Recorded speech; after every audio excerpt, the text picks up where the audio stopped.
Welcome back to Sunrise today. Well, we're focusing on some developments in Anambra as they approach the governorship elections in the state. There's been some accusations making the round between the incumbent governor and his predecessor.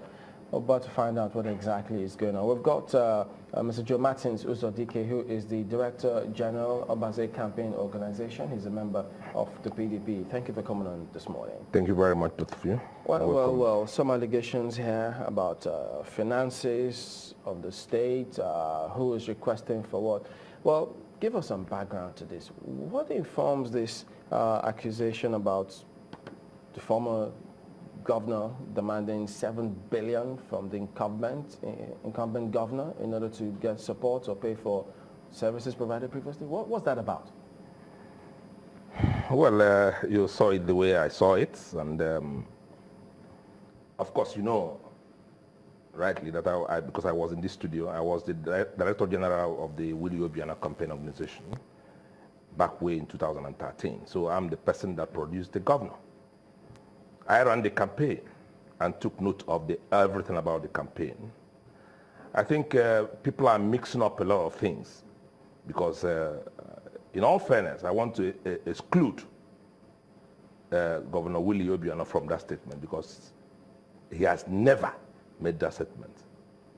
Rather, some people are saying that they are his aides anyway, and it is presumed that whatever his aides says are same. The issue of 7 billion came up in 2014 after the elections. I was the person that went on air to say that this election, or Obiano's election, cost us over 7 billion. I made that statement. I own it up as the DG.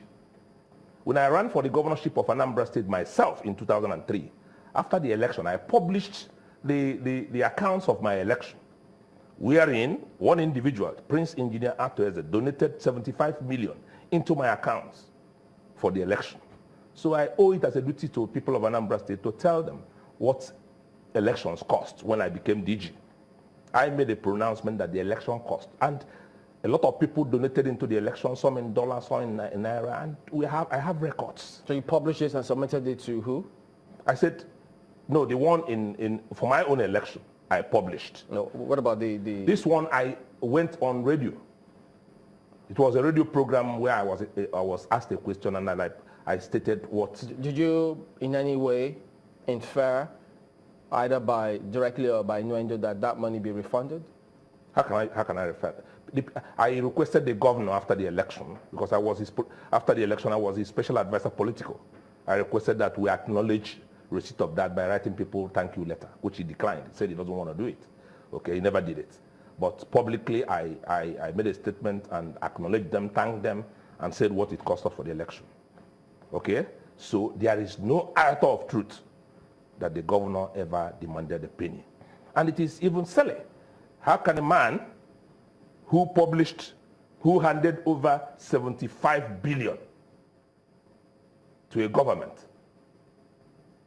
come back to the same government asking them to give him 7 billion.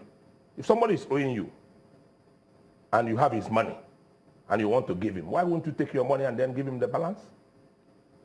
You see, this is part of the grand style to smear a man whom Nigerians are celebrating. There is no history in this country where any governor, past, present, left $1 in the accounts of any state government. This man, Peter Obi, left $156 billion in 3 banks. And on the day of his handover, he invited the managing directors of those 3 banks to be present at the handover. And he will say, I have left in Fidelity 50 billion. Is the MD of the Fidelity here? He will say, I'm here. He will say, get up. And he will say, I'm with the money. He will call Access Bank and he will call Lexoti, who is Diamond Bank, to acknowledge same.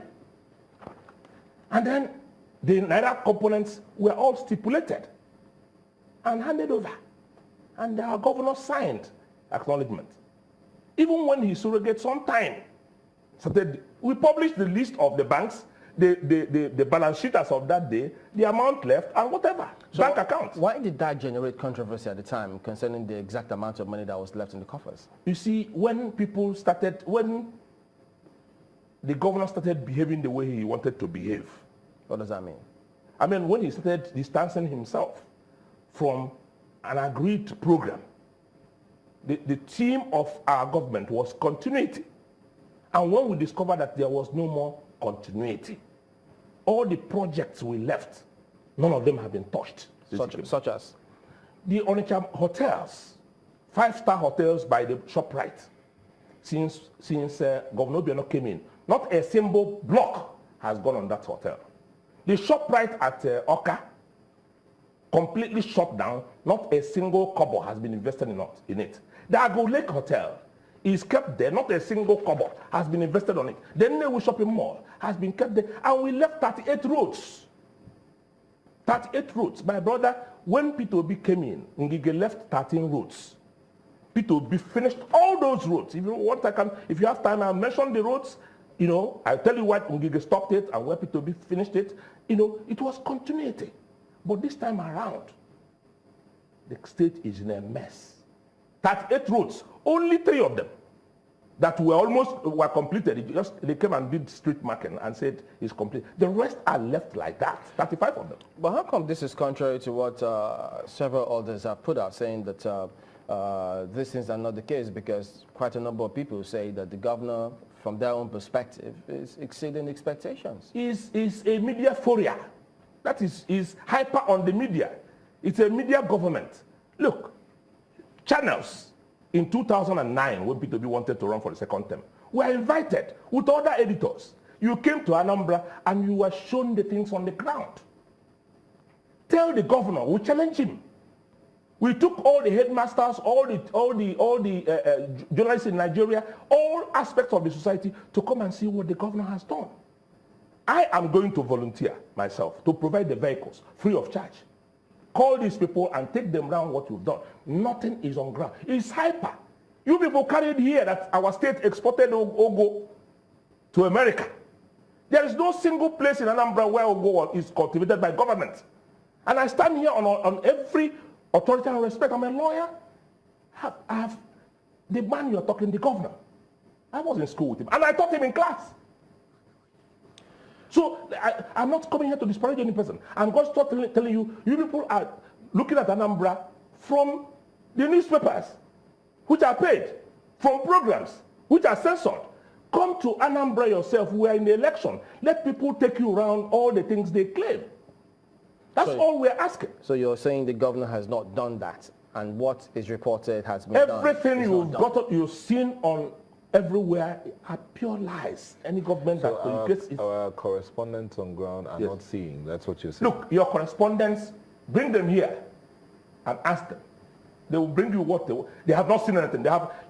If they show you a picture of where Ogo is cultivated in Anambra State, we brought Koskaris that puts rice. We know the quantity of rice. All the rice eaten in Anambra State come from Abakaliki and so on. But people told you here that Anambra is the biggest manufacturer of rice. We brought Koskaris. The 2 other farms, the one at Amici, the Luan farms, they bring rice from Abakaliki and they only mill it in the place. We patronize them. We named it Anambra rice. Okay? You see, everything you are seeing, false. Calm down yourself. If you like, as a party, we can sponsor you to come and do your own independent documentary and come back and air it. Without censorship. We give you that privilege. What they are doing now is just, they want to drag in a governor who has performed. They want to run him down because they believe he's another party. I mean, it's funny and terrible. Why is it that some traditional rulers, because as of yesterday, we understand that traditional rulers from the town of the PDP candidates visited the governor and said if the PDP candidate had consulted them, that they would not have asked him to run. In fact, we understand that there were about 6 of them representing 13 communities. And they said, look, it's a mistake that the PDP candidate is running because the governor has performed beyond expectations. I challenge those traditional rulers if you say they went there. Yeah, we should show. No, Let's see that. listen. I said I challenge those traditional rulers to tell you one single project the governor has done in their community. And that is our campaign slogan. Let the governor tell each community what has been done in their place. Okay? You can organize people and buy people and tell them to come and endorse you. We have a lot of endorsements. So the traditional rulers here were bought? I don't know the traditional rulers. You see, the people you are seeing now, you are calling them traditional rulers. I don't know them. I'm the commissioner for information, culture, and tourism. Most of these spaces I'm seeing here, I don't know them. And mind you, the traditional rulers owe their certificate of existence on the governor. You know, you see, these traditional rulers are from Obaze, for example. Yeah. They are from Obiano, local government. Where your candidate is from? Yeah, of course. And all these traditional rulers hold meetings with their candidate. Don't worry. What will the test of the pudding is in eating. I can assure you, if on the day of election, the governor secures 25% of the votes cast in that local government, I'll come here and apologize to those who are listening to me now. Mr. Uzodike, you know, you just said that you don't know them, and yet you said you now said they are from Obaze. At least you know they are from Obaze. No, he said he has already said that the traditional rulers from my candidate's place. So I assume they are from Obaze because he's from Obaze.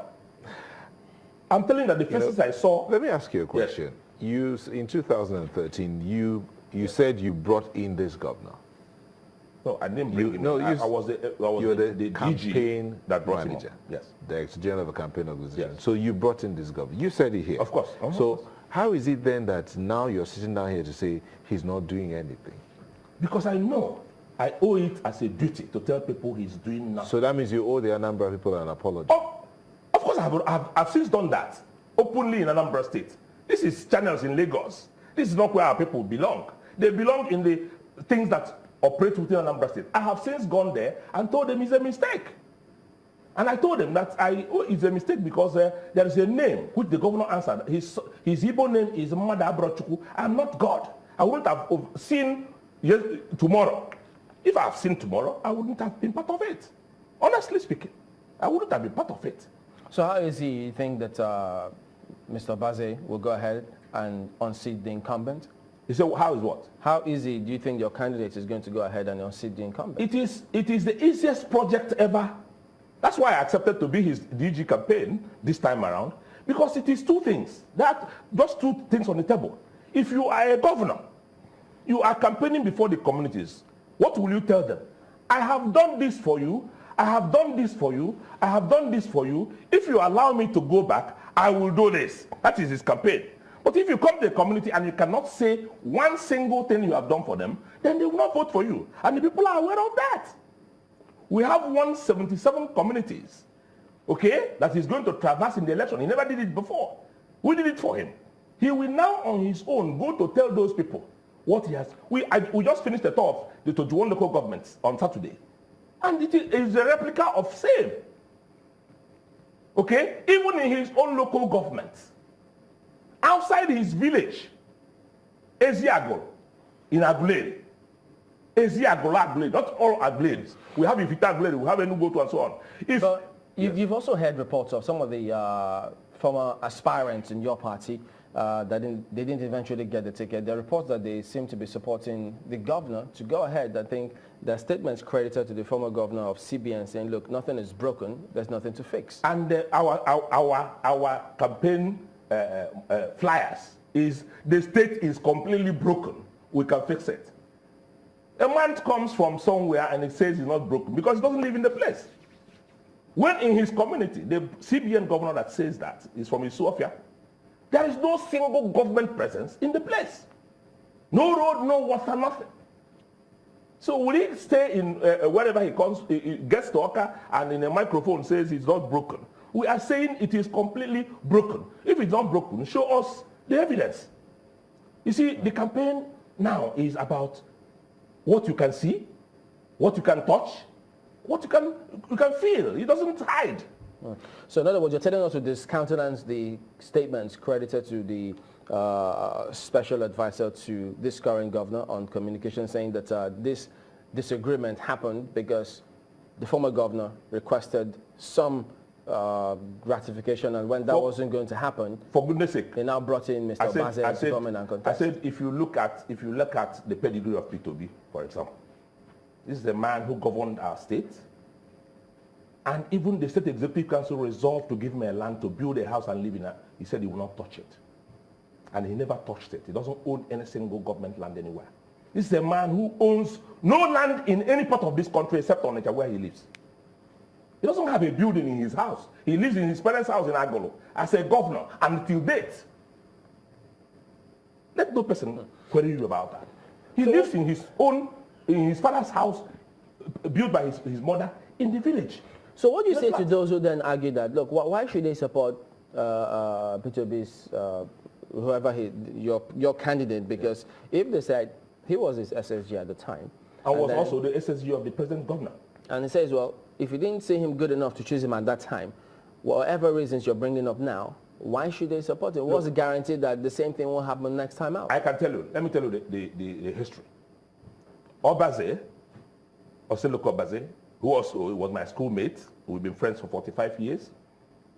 He served both the Babangida administration, the Buhari administration, the Shagari administration before he was sent to United Nations on inter-party coalitions. He solves problems for the United Nations all over the world. He was instrumental to our queuing into the MDG, which was P2B's queue. He was his strength in governance. He made us queue into it. Before 2006, until 2008, Anambra State does not get a cover from the MDG. Okay? It was after P2B came in and sourced Obaze that made him queue in. Along the line, after 2 years, he wooed Obaze to come and join his government, since he is instrumental to this project. And finally, after 2 years of persuasion, Obaze resigned and joined.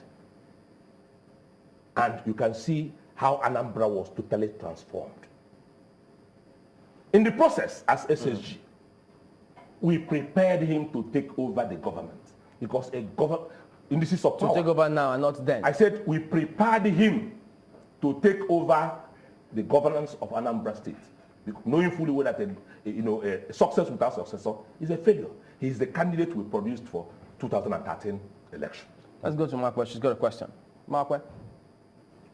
So from your submissions now, you will say that former Governor Peter Obi was a failure because the successor he's put in place has not quite pleased you, as it were. Is that right? Did I get the question well? He said... You just said success without a successor is a failure.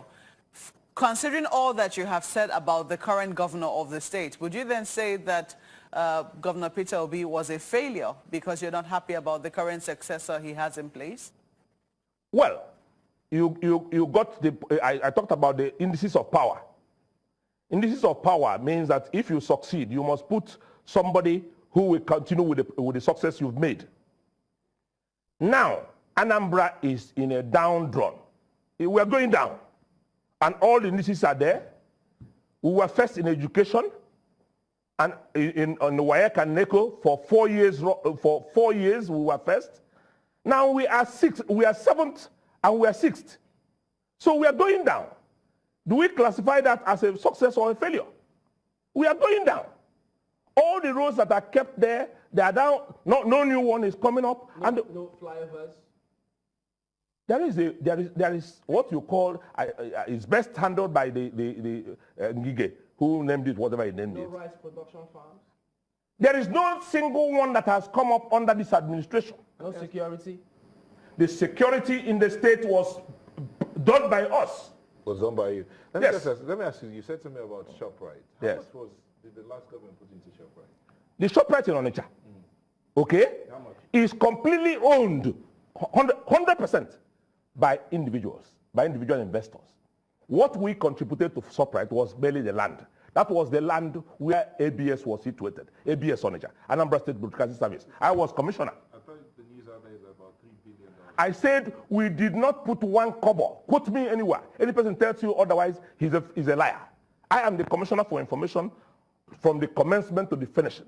Anambra State's contribution to ShopRite Onitsha is merely the ABS land, which I moved to Awada and built an ultramodern place for them. So our own equity in that project is the land. We did not put one farthing, and government has never put in one farthing to date.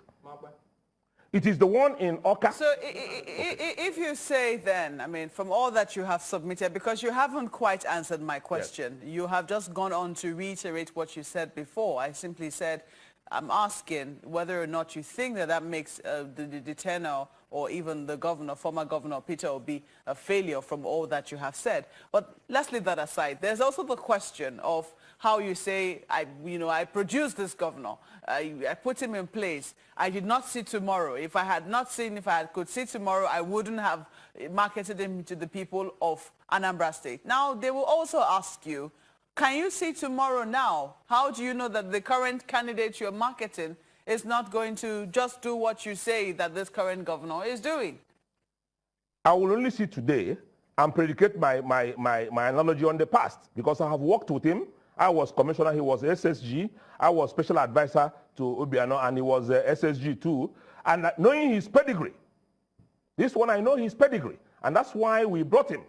He was part of the success story in Anambra State. We prepared him. We had even a vote within the State Executive Council and the people of Anambra, and they took him as a choice to replace Governor Peter Obi, only for them to go, and the chairman of the party refused and disqualified him, just to make sure he doesn't run, just like Charles Soludo was disqualified, and a lot of others, for flimsy reasons. So if a party is supposed to submit a name and they disqualify him, we kept quiet because we wanted to hand over. Okay? That's how that propelled the emergence of Governor Obiano, which...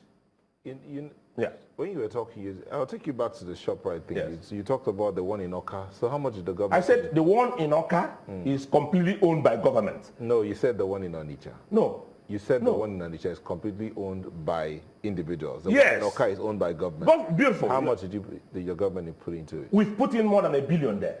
More than $1 billion? Yes. And the money for the project was set aside in an account. An exclusive account for that project. So when the audit was done and it was discovered that it was much, much less than $500 million, that audit was wrong? Which audit? Was there an audit done on what was left behind? Audit of what? Of that ShopRite? No. Who did the audit? There was no audit. No audit. Let people publish the audit. The things are not lying. Okay, so Anambra Rice. Yes. You said it was the concept of the previous administration. You see, what you call the Anambra Rice is a rice milling mill situated at Amici. In Amici, no single rice is grown there. Anambra North doesn't grow rice. No. We're talking about Anambra Rice. I'm just trying to tell you. There's a rice called Anambra Rice. You must distinguish it. If you're talking about rice manufacturing in Anambra State, I'll take it globally. But if you're talking about Anambra Rice, okay, there is a rice called Anambra. If you come to Anambra, you will see a signboard of Anambra. We're trying to buy time here. So yes. Rice, you said earlier that the rice is brought in from Ebonyi and is milled there. Yes, for Amici, the one there. So the Coscaris, which is situated in Ayamelum, okay, Coscaris rice. It is Governor Peter Obi that invited Cos Maduka to come and establish it. So it wasn't this administration? It wasn't this administration. Cos Maduka is alive. You bring him to your channel. He lives in Lagos here. It's Coscaris Motors. Cos Maduka was invited by us, and Governor Peter Obi issued him a certificate of occupancy and then gave him the land. It's not done by this government. Let them tell you that they did it. We come next program, we pay for it, we come and show you the certificate of occupancy. Okay, sorry. Let me just read this out to you. Yes. This is a viewer who's watching. He said, this man came on air on Odenibo FM and demanded that Obiano repay Obi 7 billion used for his campaign. I've never done that. The man is short of words. I've always made it clear. I've shouted, you can call for Odenibo and let them give you a tape. It's there. If I said it, Odenibo wouldn't have, they would have been playing it on tape, knowing the way they operate. So don't worry about what they write you. So if the PDP loses this election, is that going to be interpreted as though it's a very bad blow for your candidate and for Peter Obi? We're not talking about, Peter Obi has nothing to lose. Peter Obi has started going on. No, he's being celebrated. No, he's the one who said that this current government has not done anything. Who said? At that Nnewi PDP campaign forum, it's quoted everywhere. Don't worry about what people quote in your lesson, but the realities are there. Is that not true? You see, didn't say that. I wasn't there. Okay. But I can tell you that wherever you go and you say the governor has not done anything, if he has done anything, the people will react. All right. Joe Martin Uzodike is the Director General of Obaze Campaign Organization of the PDP. Thank you for coming on this morning. We'll be back in a moment.